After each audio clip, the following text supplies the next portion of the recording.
천사의 아침 방문을 찾아오신 여러분을 환영합니다. 오늘도 아침 예배 말씀으로 믿음과 위로의 시간을 갖게 되길 바랍니다. 성도 여러분 안녕하십니까? 오늘도 아침 예배에 찾아오신 성도님들을 진심으로 환영합니다. 아브라함은 고향을 떠나라는 하나님의 말씀에 이렇게 고백했던 것 같습니다. 말씀만 하옵소서 제가 따르겠나이다. 이 고백은 아브라함의 믿음의 여정의 시작이 되었습니다. 오늘 아침 하나님을 믿는다는 것이 어떤 것인지 말씀을 통해 깊이 묵상해보는 귀한 시간 되었으면 좋겠습니다. 이제 기도하겠습니다. 하늘에 계신 아버지, 오늘도 아침 예배로 저희를 불러주시고 말씀 안에서 믿음을 배우게 하시니 감사합니다. 말씀이 우리의 삶의 방향이 되고 그 세미한 성령의 음성에 귀 기울이며 순종할 수 있는 결단을 허락하여 주시옵소서. 주께서 인도하시는 길이 때로는 보이지 않아도 말씀에 순종하며 한 걸음씩 걸어갈 수 있는 용기와 평안을 주시옵소서. 말씀을 전하시는 목사님과 말씀을 듣는 모든 성도들이 동일한 은혜를 받는 귀한 시간 되게 하여 주시옵소서. 예수님의 이름으로 기도드립니다. 아멘. 안녕하십니까? 오늘은 아브라함의 믿음에 대해서 살펴보겠습니다. 오늘 하나님께서 아브라함에게 이제 네가 고향을 떠나라고 하셨습니다. 창세기 12장 1절이죠. 창세기 12장 1절. 여호와께서 아브라함에게 이르시되 너는 너의 본토 친척 아비집을 떠나 내가 네게 지시할 땅으로 가라. 고향이 중요합니다. 아브라함이 고향을 떠나는 것은 굉장히 위험한 것입니다. 왜요? 그 시대는 도적과 강도가 난무하던 시대였습니다. 고향 땅을 떠나는 순간 자기를 보호해줄 아무것도 없는 것입니다. 부족 간의 전쟁도 많았습니다. 그런 시대에 나를 보호해줄 수 있는 이 친척들과 고향을 떠나는 것은 스스로 위험 속으로 들어가 버리는 것이에요. 하나님의 말씀만 없었다면 아브라함은 잘못 판단한 것입니다. 그런데 하나님께서 고향 땅을 떠나라고 했기 때문에 그것을 믿고 신뢰하는 것입니다. 아브라함은 이 고향의 안전함보다 하나님의 말씀을 더 믿고 신뢰한 것입니다. 그래서 떠난 것입니다. 이것을 믿음이라고 하는 것입니다. 히브리서 11장 8절입니다. 히브리서 11장 8절. 믿음으로 아브라함은 부르심을 받았을 때 순종하여 장래 유업으로 받을 땅에 나아갈새 갈 바를 알지 못하고 나갔으며. 하나님께서 아브라함에게 어디로 떠나라고 가르쳐 주셨습니까? 어디로 떠나라고 하셨어요? 모릅니다. 그냥 떠나라고 한 것이에요. 갈 바를 알지 못하고. 일단 너는 가족들을 데리고 고향을 떠나라. 그 다음에 내가 갈 곳을 나중에 알려줄 거야. 구체적인 대책이 없고 막연합니다. 다만 떠나라고 하는 것입니다. 성도 여러분, 하나님의 명령이 가끔 우리에게 이렇게 옵니다. 아브라함이 하나님의 명령에 순종했습니까? 순종했습니다.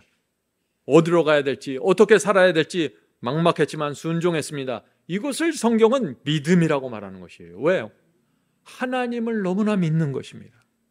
하나님의 말씀과 명령이 내 생각에는 이해가 되지 않고 앞뒤가 안 맞는 것 같지만 나는 하나님이 어떤 분인지 압니다. 이것입니다. 하나님의 말씀은 완전해서 단 한 번의 실수도 있지 않고 내 인생 최고의 선택을 해주신다. 그것이 믿음입니다. 히브리서 11장 나오는 믿음의 조상들이 다 그런 믿음을 갖고 살아가는 것입니다. 성도 여러분, 믿음은 하나님께서 1번부터 10번까지 다 가르쳐 주시고 완벽한 계획을 알려주신 다음에 믿으라 이렇게 하는 것이 아니라는 것이죠. 불완전하고 앞이 잘 안 보이지만 내가 하나님이다. 내가 하는 말을 너희가 믿고 따라와라. 그러면은 이 믿는 사람은 어떻게 돼요? 주여 말씀만 하옵소서 제가 따르겠나이다. 이것이 믿음입니다. 성도 여러분, 이것이 마지막 환난을 통과하는 그 믿음입니다. 자, 고향 땅을 떠나라는 하나님의 말씀을 아브라함은 어떻게 순종할 수 있었을까요? 자기 생각, 자기 뜻, 자기 감정을 믿질 않았습니다. 고향 땅을 떠나러 갈 때 무슨 감정이 생겼겠어요? 위험하지 않을까? 별 생각이 다 떠올라왔을 거예요. 그러나 그것을 믿지 않고 하나님의 말씀을 믿었다는 것입니다. 하나님의 능력을 믿은 것입니다. 아브라함은 하나님께서 내가 이 고향 땅을 떠날지라도 하나님께서 나와 내 가족을 여전히 먹여 살릴 수 있는 충분한 신이라는 사실을 믿은 것입니다. 아브라함이 믿은 신은 연약한 신이 아닙니다. 우주를 만드신 하나님께서 내 인생을 책임지신다. 한번 말씀하시면 반드시 책임지신다. 그 하나님을 믿은 것입니다. 성도 여러분, 그것은 믿음이라는 것은 결국 둘 중에 하나를 믿는 거예요. 하나님을 믿든지 나를 믿든지입니다. 하나님을 믿는 것을 믿음이라고 그러고 나를 믿는 것은 멸망이라고 그러는 것입니다. 이것이 분명해야 돼요. 많은 사람들이 하나님을 믿는다고 말하지만 실제로는 자기를 믿고 살아가는 것입니다. 그래서 하나님께서 말씀하시면 계속 두려워하고 염려하고 불안해서 순종하지 못하는 거예요. 두려움 때문에.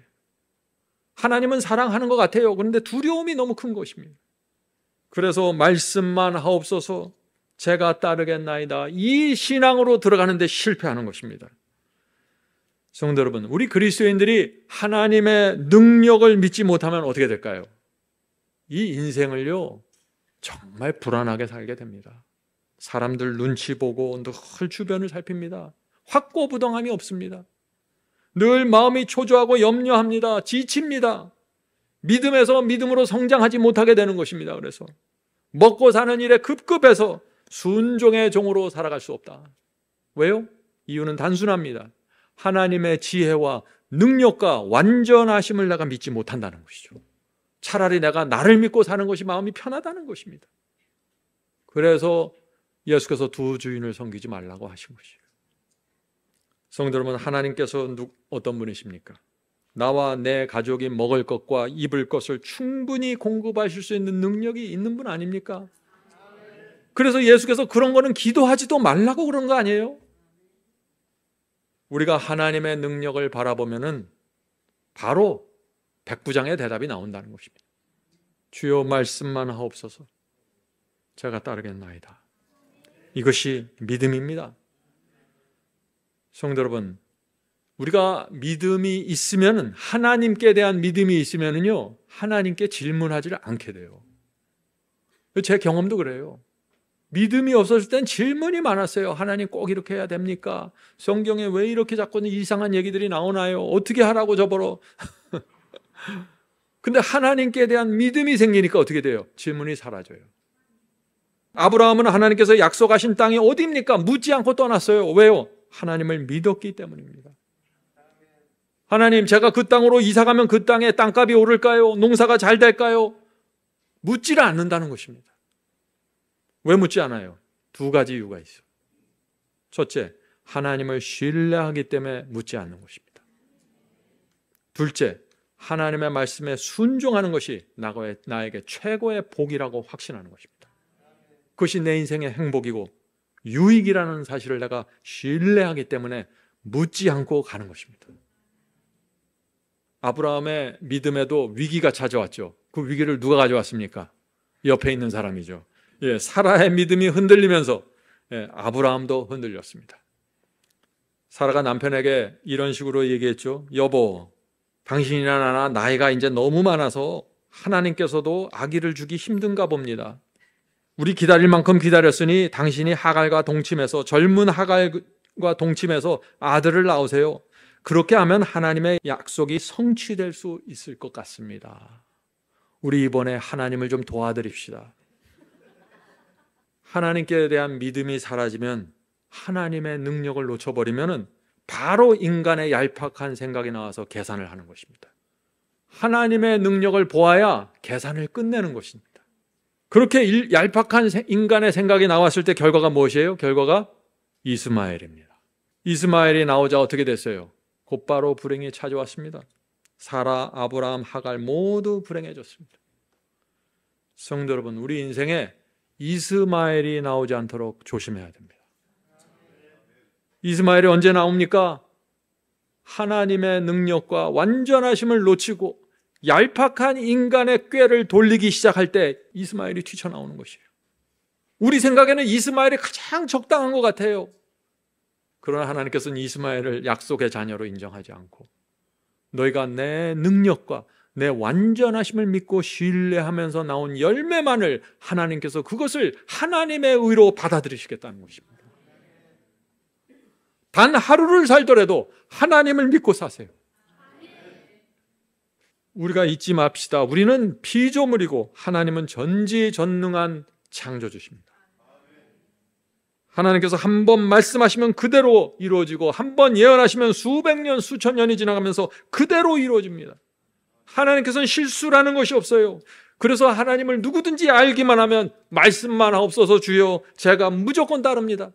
이것이 믿음입니다. 성도 여러분, 믿음을 제가 얼마나 강조해야 될까요? 오늘 1시간 동안 계속해서 이것을 제가 강조하려고 합니다. 믿음이 무엇입니까? 하나님께서 완전하다는 사실을 내가 신뢰하는 것입니다. 이 믿음을 가지면 곧바로 살아있는 신앙으로 들어가는 것입니다. 하나님께서 인정하시는 그 신앙으로 들어가는 것입니다. 우리는 하나님을 믿으면서 자꾸 불안해요. 왜 그런 줄 아세요? 우리의 믿음이 하나님의 능력과 완전하신가 지혜에 온전히 의지하지 않고 있다는 것을 내가 알기 때문이에요. 자꾸 내 생각으로 가는 것입니다. 자꾸 이스마엘을 낳고 있어요, 한쪽에서. 그래서 내가 나를 못 믿는 거예요. 질문 드리죠. 왜 우리가 불안해지고 하나님의 말씀에 순종하지 못할까요? 이제 아시겠죠?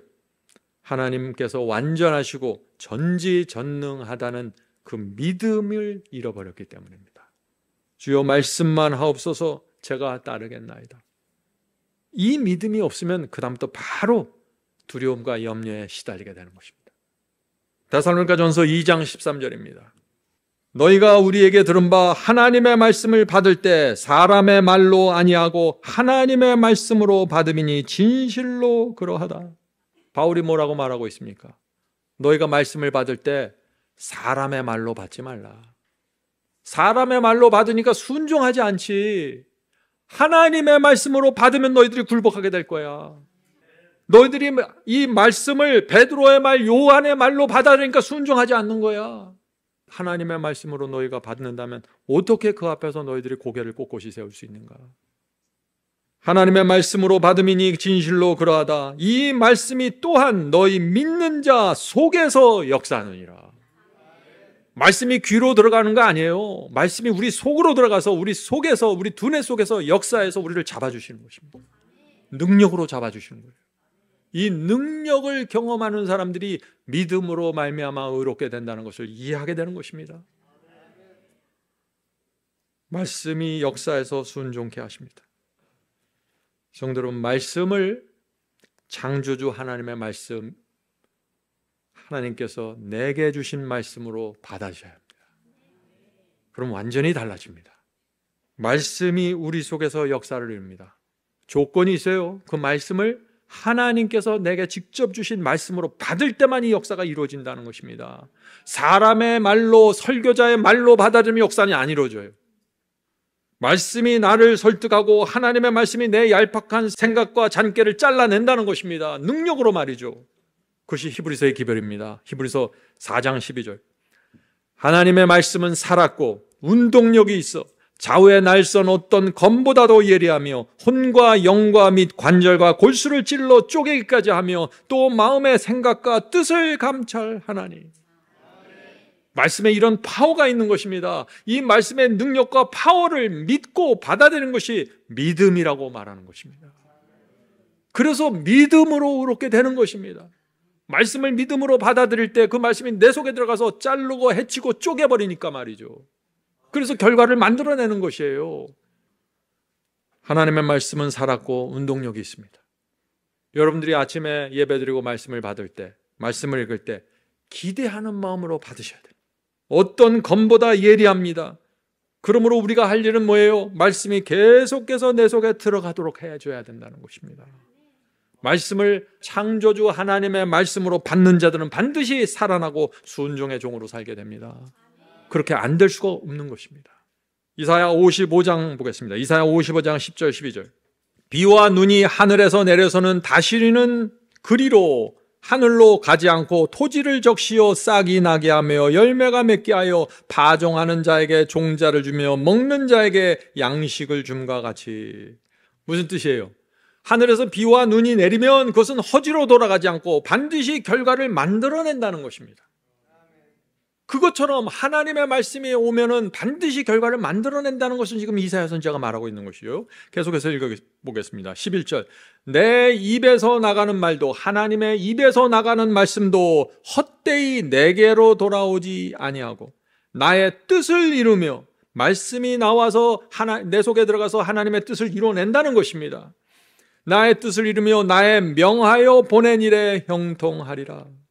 이것이 말씀의 능력입니다. 이 말씀의 능력을 믿는 것이 믿음입니다. 하나님을 믿으면 하나님의 말씀도 믿게 되고 하나님의 말씀을 믿으면 그 말씀 속에 포함되어 있는 능력도 믿는다는 것입니다. 이런 자들 안에서 믿음으로 의롭게 된다는 그 놀라운 경험이 이루어지는 것입니다. 어떻게 해요? 말씀의 능력으로요. 12절입니다. 너희는 기쁨으로 나가며 평안히 인도함을 받을 것이요. 결국 말씀이 나와서 하나님의 입에서 나온 말씀이 나가서 우리 속에서 역사하면서 우리 속에서 기쁨과 평안을 만들어낸다는 것입니다. 그래서 이사야는 결국 이 말을 하고 있는 것입니다. 하나님의 입에서 나온 말씀은 하나도 허공으로 사라지지 않습니다. 말씀은 반드시 결과를 만들어냅니다. 말씀이 우리 속에 들어가면 반드시 하나님의 뜻을 이룹니다. 말씀은 반드시 우리를 설득하고 호소하고 힘을 주어서 우리를 굴복시킵니다. 그래서 내 뜻을 버리고 기쁨과 평안으로 주님을 따르게 됩니다. 말씀만 하옵소서 제가 여기 있나이다. 질문 드립니다. 오늘날 교회에서 가장 반발이 심한 진리가 있습니다. 하나님의 말씀이 내 속에 역사할 때 우리가 어떻게 반응해야 될까요? 우린 로봇가 아니에요. 하나님의 말씀이 들어오면 그냥 자동적으로 프로그램대로 돌아가서 내가 변화되는 것이 아니에요. 말씀이 엄청난 능력으로, 거룩한 능력으로 올 때 우리가 반응하게 된다는 것입니다. 어떤 반응을 해야 될까요? 굴복해야 한다는 것입니다. 오늘날 사람들이 가장 싫어하는 단어, 굴복입니다. 왜 이 단어를 그렇게 싫어할까요? 다니엘과 세 친구처럼 죽기까지 굴복하셔야 됩니다. 여러분의 육체는 싫어해요. 여러분의 육체는 하나님의 말씀을 싫어합니다. 저항하려고 하는 것이 우리의 변연계에서 올라옵니다. 아무리 거듭나고 아무리 성화돼서도 우리 변연계에서는 그런 충동과 거절이 올라오는 것이에요. 그래서 사도 바울도 나도 날마다 죽노라고 말하는 것입니다. 골로새서 1장 29절 보죠. 이것이 신앙입니다. 이를 위하여 나도 바울도입니다. 나도 내 속에서 능력으로 역사하시는 하나님의 역사를 따라 힘을 다하여 수고하노라. 아니, 하나님의 말씀이 능력이어서 그 말씀의 능력이 내 속에 들어가면 자동적으로 변화가 돼야 될 텐데 사도 바울은 나도 힘을 다하여 수고하노라. 왜 이런 말을 했을까요? 힘을 다해서 수고한다는 말은 이 원어를 보면요, 죽을 힘을 다해서 수고한다는 뜻이에요. 죽기까지 충성하라는 것입니다. 왜요? 우리는 이 연약한 육체를 쓰고 있는 피조물이기 때문입니다. 우리 속에서 하나님의 뜻을 거절하는 충동과 느낌이 우리의 두뇌 변연계에서 올라오는 것입니다. 아무리 거듭나고 아무리 성화된 사람도 말이죠. 수고는 굴복을 뜻하는 것입니다. 하나님의 말씀이 내 속에서 호소하고 설득할 때 힘을 다해 굴복하십시오. 육체를 십자가에 못 박으십시오. 그것이 여러분의 할 수고입니다. 바울도 나도 수고한다고 말하고 있는 것입니다. 그런 성도들이 바울처럼 기쁨과 평안으로 주님을 따르게 됩니다. 이것이 바울의 기별입니다. 성도 여러분, 믿음이 무엇입니까? 믿음이 무엇이에요? 온 마음과 뜻과 정성을 다하여 목숨을 다하여 주님의 뜻을 따르는 것입니다. 그것이 믿음 아니에요? 네. 자, 질문 드리죠.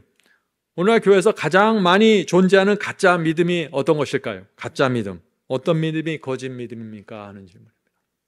말씀을 어떤 지적인 동의나 이해로만 생각하는 것이에요.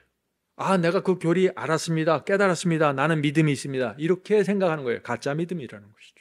오늘 믿음의 본질을 봤죠. 믿음은 하나님을 믿는 거예요. 진리가 무엇인지 알고 깨닫는 것은 깨달음이지 믿음이 아니에요. 그것은 내가 깨달으니까 하나님을 더 믿게 되고 더 순종하게 되는 것이죠. 예수께서 십자가에 나를 위해서 돌아가셔서 내 죄가 용서되었습니다. 나는 그 사실을 인정하고 동의합니다. 그것은 동의이지 믿음이 아닙니다. 여러분들 믿음이 무엇이고 동의가 무엇인지 정확하게 이 차이가 구별이 되십니까? 믿음은 하나님께서 이렇게 하라고 하실 때 내가 하나님을 믿기 때문에 말씀만 하옵소서 제가 합니다. 이것이 믿음입니다. 하나님께서 그렇게 하지 말라고 하실 때 내가 하나님을 믿습니다. 제가 그렇게 하지 않겠습니다. 이것을 믿음이라고 하는 것입니다. 왜 우리가 하나님 말씀에 순종합니까? 온 마음과 목숨과 뜻을 다하여 주를 사랑하기 때문입니다. 주님의 완전하심을 내가 신뢰하기 때문입니다. 성도 여러분, 이 라오디게아 교회는 믿음이 사라진 교회입니다. 그래서 불로 연단한 금을 사라, 믿음을 사라고 호소하시는 것입니다. 그래서 우리가 참된 믿음을 보려면요, 라오디게아 교회에서 찾으면 안 돼요. 1세기의 교회로 가야 됩니다. 초대교회로 가야 돼요. 거기 가야 사도들이 전했던 그들의 믿음이 정확하게 보이는 것입니다. 1세기의 성도들은 이렇게 믿었습니다. 주님을 믿으면 부활할 수 있다. 로마 황제를 두려워하지 말고 하나님을 두려워하라. 화영대에서 불타고 맹수에게 물려 죽어도 부활할 수 있다. 모든 어떤 고난과 어려움이 있어도 주님께 충성해야 한다. 우리 주님께서 약속하셨다. 너희가 나를 믿으면 죽어도 살겠고. 이것이 하나님께 대한 믿음입니다. 말씀과 약속에 대한 믿음이에요. 이것이 모든 것을 극복하고 이기게 만드는 것입니다. 그들이 이 믿음으로 소아시아와 유럽을 복음으로 불태웠던 것입니다. 성도 여러분, 믿음의 본질로 오늘 들어갑시다. 우리가 무엇을 믿는 사람들인지 정확하게 나타나야 되는 것이죠. 로마서는 믿음을 분명하게 말합니다. 로마서 6장 16절입니다. 로마서 6장 10절. 너희 자신을 종으로 들여 누구에게 순종하든지 그 순종함을 받는 자의 종이 되는지를 너희가 알지 못하느냐. 혹은 죄의 종으로 사망에 이르고 혹은 순종의 종으로 의에 이르느니라. 분명하죠. 더 이상 어떻게 구체적으로 말씀할 수 있을까요? 믿음은 어떤 상황에서도 주님의 말씀을 붙잡고 순종의 종으로 사는 것입니다. 믿음은 주여 말씀만 하옵소서 제가 순종하겠습니다. 이것이 믿음이에요. 질문 드립니다. 제자들이 이방인들에게 복음을 전한 목적이 무엇입니까? 복음을 전했죠? 무엇을 기대하면서 복음을 전했냐 하는 것입니다. 사도들이 사람들에게 어떤 변화가 생길 것을 기대하면서 복음을 전했을까요? 바울은 로마서에서 자신이 복음을 왜 전하는지, 무엇 때문에 전하는지 분명하게 밝힙니다. 로마서 1장 5절입니다. 우리는 은혜와 사도의 직분을 받아 그 이름을 위하여 모든 이방인 중에서 믿어 순종케 하나니. 분명하죠? 바울이 복음을 전한 이유와 목적이 무엇입니까? 사람들이 하나님을 믿어 순종케 하기 위해서.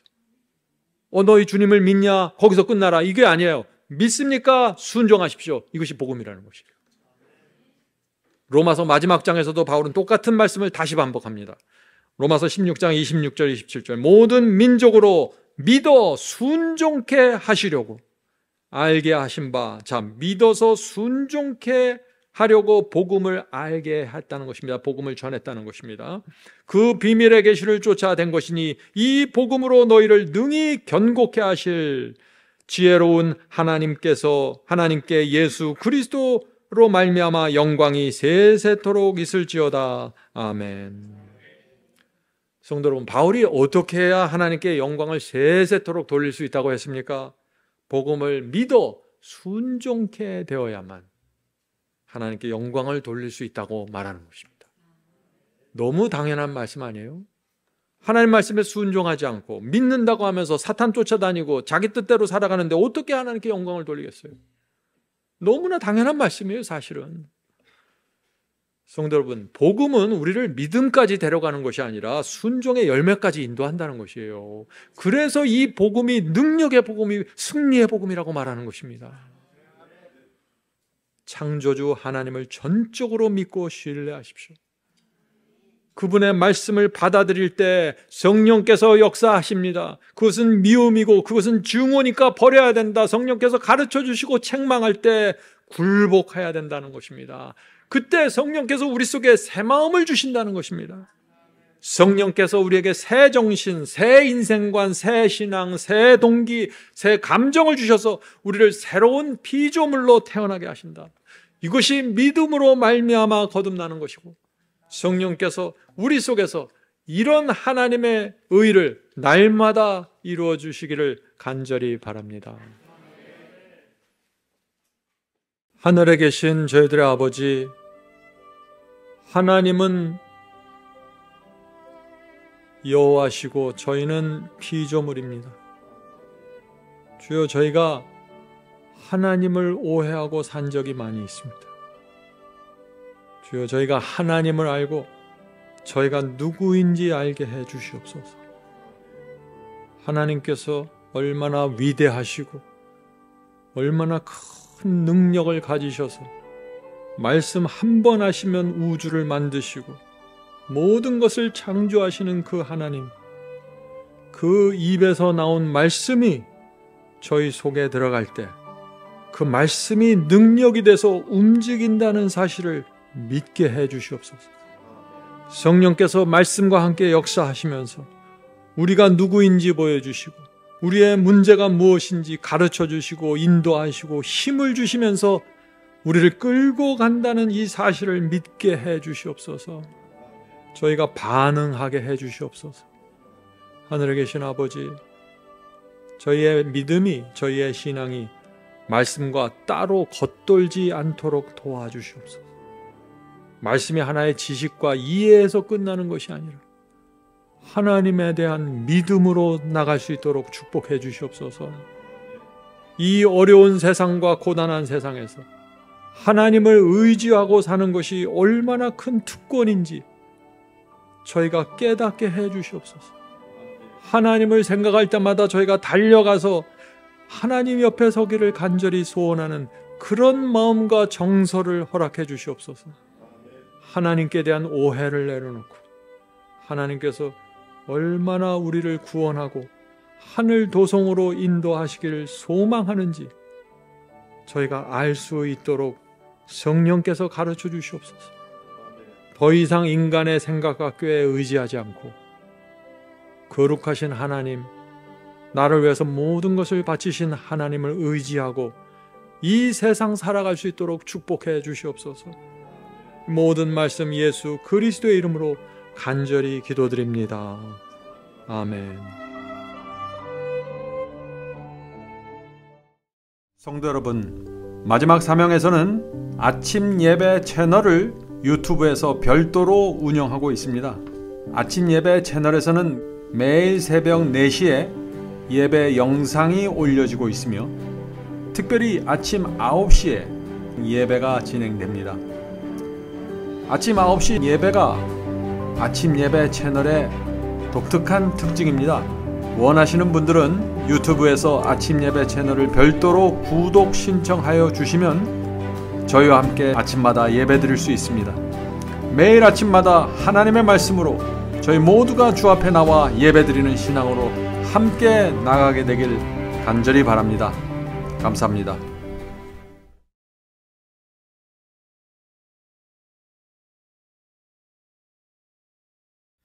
대산을 넘어 한국에 가도 빛 가운데로 걸어가면 주께서 네 버리시기로 약속한 말씀 변치 않네. 하늘의 영 그 밝은 빛이 내 영혼 속에 차고 넘치네.